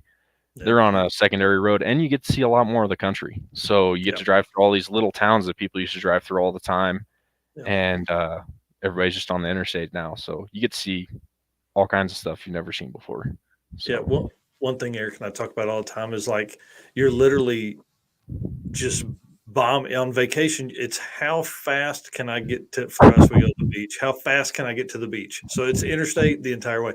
And it generally takes me, now I don't know about other people, but generally it takes me about 3 days to wind down enough to where I'm relaxed. Well, if you bomb for a day and a half to the beach, it's hard, you know, then you're 3 days. Well, with the drag and drive events, I show up, now I'll bomb to get to the event if I'm driving, but then like you show up and you're literally tooling around at 45, 50, 55 miles an hour in the middle of all your race car friends, and you're pulling in a gas station, and it's, I mean, dude, you know it, it's nothing to spend an hour at a gas station. Eric hasn't been on an event yet, but he's about to find out because he's going to Sick Week with me. But it's nothing to pull in, and especially for like guys like me that are trying to talk to as many people, trying to get all the stories. It's nothing to wheel in and spend 30 minutes bouncing around seeing all the cool cars. Oh, yeah. And that was when I was a co-pilot, I was always bouncing around the pits and talking to people. And my dad's like, where'd he go? Oh, well, what happened? Where'd he go? That's awesome. And just, you know, seeing a lot of those old downtowns, and to think like, you know, 1973, that was the spot, you know, and then you're cruising through and there's all these just old school stuff that's around. And Matt does a really good job of historical stuff. I think there's a lot of really neat historical stuff that we have always passed through, at least on Race Week. I haven't been on 1.0 yet, but that is a bucket list item. I just don't know if I can pull it off for 23, but maybe we'll see. I don't know. We're working towards trying to manipulate some time off and figure out what I can do where. So that's the game. yeah. It's always I accrue PTO as the year goes. So it's like, do I have enough? Could I work half a day and do that? So I don't know. We'll see. Well, so you said you're in Denver area, and then I guess you went to Drag Week this year, so you've been all over the country, man. It's pretty cool. Did you have the same co-pilot for all 4 events last year? That's interesting. With the Rocky Mountain Race Week, my brother can usually get the time off, so he's my co-pilot. And Race Week, me and my dad went on our own. And that's the way Race Week usually ends up for us, is me, my dad, and my mom. We're each in our own car, rolling completely separate. Just trying to work with each other throughout the week. We ended up getting walkie-talkies this last year finally, so we could talk in between cars. Best thing we ever did. Rolling solo. But it's either been my brother, our buddy John Murr, and my dad were co-pilots for Sick Week. Should be about the same thing this year. Maybe my mom, we'll see. They did the whole split this last year, and John's wife Cheryl and my mom were on Sick Ward, chasing us around in a rental Camaro, and we're all in the Volvo wagon hanging out. Nice. That's awesome. Well, dude, I'm excited to see you at Sick Week. I think we're going to have a ton of fun. It'll be, like I said, Eric went to Drag Week this year. It's where he got some shots of your car and stuff like that we used for the video for the Drag and Drive news, and appreciate that. But he's going to have a ton more as the week goes on for Sick Week, which starts 25 days, dude. I mean, are you ready? Is there anything left with the car to do? I'm pulling the diff tomorrow night. To change rear end gears from 370s to 350s. Just try and keep the RPM a little down. That thing is I'm stock too, so I'm only turning it 6,400 RPM. Wow. So light RPM, just being nice to everything. The transmission, I think Paul was saying he was getting it finished up tonight. So I'm going to bring him the rear end. We're going to set up the new rear end gears, get the SFI case from him, all the built reed stuff, and then as long as it stops snowing enough, I'm going to get the car over to my dad's work, and we're going to have a hoist to be able to swap transmissions this weekend. So, wow. So you're putting the new 80 in before Sick Week? Are you crazy? Yeah. It's what I need to cert to 850. So that's the big thing, is I want to go down as a B-Tech car, and do advanced DYO, just to be able to get a few more runs, be a little bit more chiller, get it run a little earlier in the morning. It just, I don't know. C was good. I just trying that. I'm certed for 850. We won't run 9s anyway, so get to go down there and run some 9s hopefully and have some fun. Well, and with the way they did classes last year, you could possibly get one more round in, because you're earlier in the list, so that helps a bunch too. Yep. Yeah, I don't think there was a day. Well, I guess there was one day where we started with the C class, but they were trying to let some of the fog get out before the big cars came down. So, dude, that's really cool. It's gonna be interesting. I'm interested to follow your story, and like I said, we'll find you every day throughout the day somewhere, and get an update for everybody that's at home. A bunch of losers, so all that kind of stuff. And that's how it started for me. Was just, probably 2010.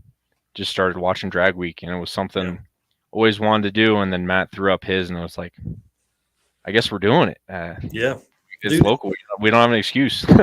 Well, right. And so I was talking to Jonathan Stonecipher Monday night, and we were going through kind of some of the history, like 2014 Drag Week and stuff like that, and Matt being there and Jonathan being there and all that, and kind of how that turned into Rocky Mountain Race Week, and really how that has then changed the entire game, because then there were 2 national events, and that made a big difference. And especially with geography and the region that Matt chose, dude, nobody had ever been that far west. And it just shows like it works. And you guys have built a huge family out there that is a big part of Drag and Drive life, and the whole community now has either been on Rocky Mountain or they are trying to be on Rocky Mountain. I love the veteran status, like super veterans for you and the 4 other people, but to be able to come if you are, and I'll tell you, we really discussed, were we going to do 2.0 this year because it's back to the Rocky Mountains, or it's in the Rocky Mountains for the first time, but like we're going to, because it keeps our veteran status, one. And then two, dude, that's the only time of year we get to see a lot of those people. There's 300 people, but 250 of them, 240 of them are the same folks you saw last year. So that's pretty cool, man. I love that. Yeah, it's been good. Yeah, it's been a lot of fun.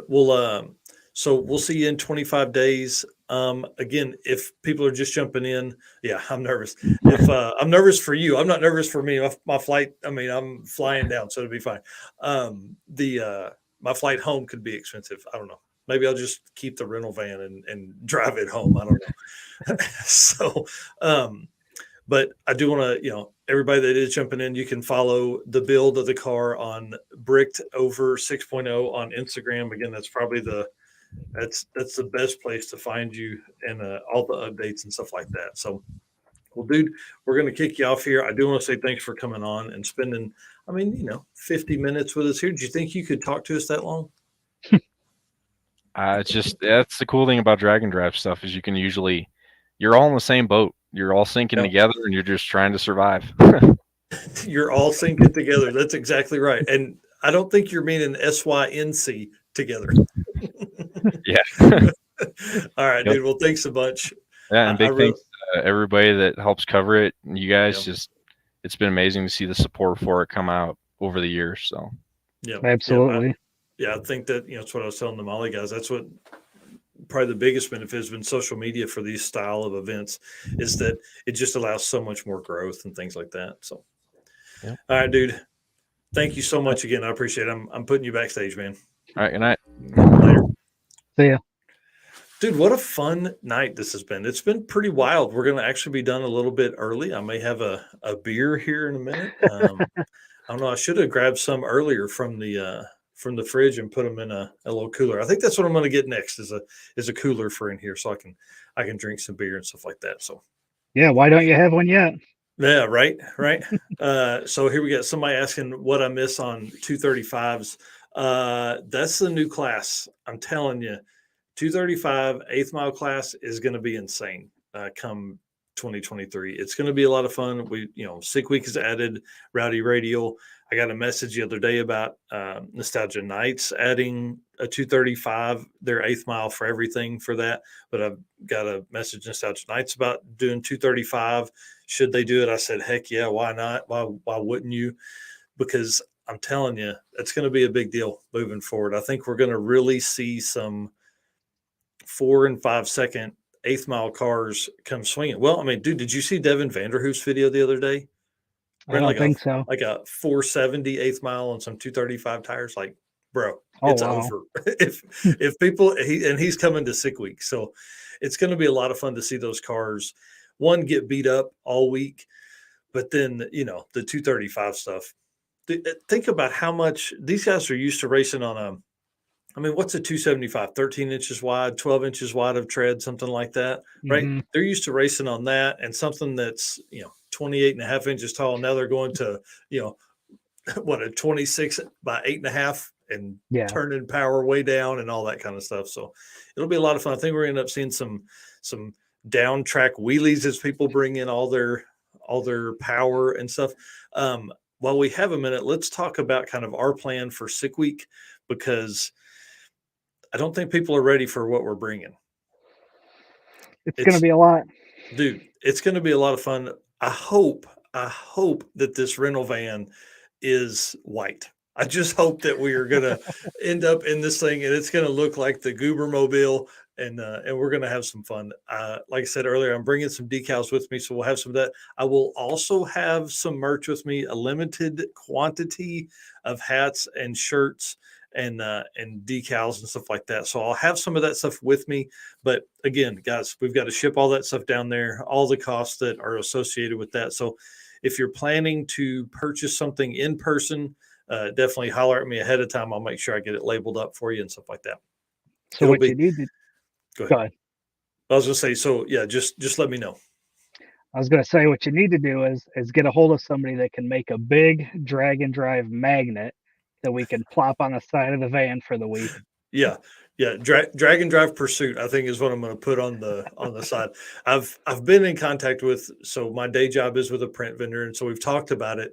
They don't know if they can get it turned around in time. So I have actually talked to some folks down that way. So that may be a possibility as well. So I'm telling you, there's going to be a minivan driving around with the side door open, and there's going to be either Eric or me hanging out the side of it. Yeah, it's going to be a lot of fun. And then I think 3G Video here, this is another good comment too. We're going to have to cruise together. Yep, Richard from Wildwood Productions and Jesse from 3G Video going to be along. They're covering Sick Week as well for both channels. It's going to be a lot of fun. There's a lot of social media content that will come from Sick Week for not just us, but I have talked to a lot of people that are not in the Drag and Drive community as deep as this, but that are coming down for at least a day of Sick Week to give some coverage to everybody, to all of their followers. I mean, I'm telling you, Drag and Drive is on the rise. So yeah, have a lot of fun. Yeah, tonight was really cool. Bringing Molly on board, I'm so excited about that, to have them as part of this whole thing. I mean, it really is crazy for them to give us an opportunity. They're a huge company, and to give us that opportunity to help, spread their name, and then them help spread ours too. So it's really cool for those guys being on. Dude, I feel like we covered a ton of stuff. Yeah, absolutely. Yeah. So next episode is, go ahead. You gotta fix your face, man. Again? Dude, I haven't said it tonight, so I'm telling you, I'm ordering the camera. I ordered a camera today. That's gonna be $80 well spent. I'm telling you. Next episode is Saturday morning for the Drag and Drive News. I am doing a spotlight on Jonathan Stonecipher, who is the reason I am into Drag and Drive. He is the reason. He is my godfather of Drag and Drive, is what I'm going to call him from now on. We had some interview time with him. He actually talked into a camera for a little bit by himself. It's going to be a lot of fun. There's some editing that I'm going to do there, laying over some of the video of his car and then some of the other cars in the background to do that. So got that coming up on Saturday morning at 9 a.m. Eastern.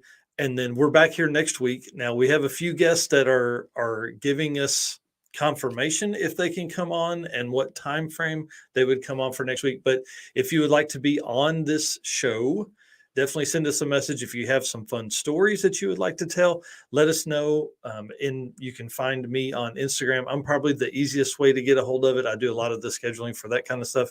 Eric is here for the pretty face and all of the help and great topics and questions. Dude, there's so much that goes on behind the scenes that nobody ever sees. So yeah, thanks to you for coming on too. Yeah, absolutely. I mean, people don't realize we spend how many hours a week talking, and we have Google Drive where we put all of our questions. And so if people do have specific questions that they want, leave them in the comments, reach out to us, because we've got a whole Word doc where we keep track of that stuff. So Yep. And I see a bunch of folks are messaging me on Facebook now. So bringing on Red Hat Scotty, you are definitely going to be on. I think what I may do is actually replace Eric one week with Red Hat Scotty. I don't know. I always say guest host, but dude, you've been on every week, so it'd be hard to get rid of you. But maybe I'll have you both on. It'd be Red Hat Scotty has some of the coolest stories because he's one of the guys that has changed an engine in the parking lot at 2 a.m. It's a great story if you haven't seen all that. One thing I will say before we go is I have been covering Drag and Drive for a lot longer than Drag and Drive Addiction has been around. So I'm going to start moving some of my Narcoleptic Customs content over and bring that to you guys here as well. So because there's a lot of really good newbie questions, like before I was even a racer, before I even attended my first one, I went down the rabbit hole of talking to 5 or 6 different people, asking what is good to do, what should I do, what am I looking for, things like that. So I'm going to bring all of that over here too, so everybody can have that content as well. Awesome. So, yeah. All right, dude. Well, thanks for hanging out, man. I see Camron is still backstage, so let's talk to him for a few minutes, and we're going to leave here though. We'll see everybody next week. Yeah. If you don't already do it, I mean, surely you do. Follow me on follow Drag and Drive, and follow 815 LSx Swaps and Motorsports Paparazzi. Dude, it's now on YouTube. So yeah, all over the place. So as you see, we'll be adding more and more places to find this. We are on 8 different places right now. So it's pretty awesome. All right, dude, let's end this, man. Tell everybody. all right. Yep. See you guys.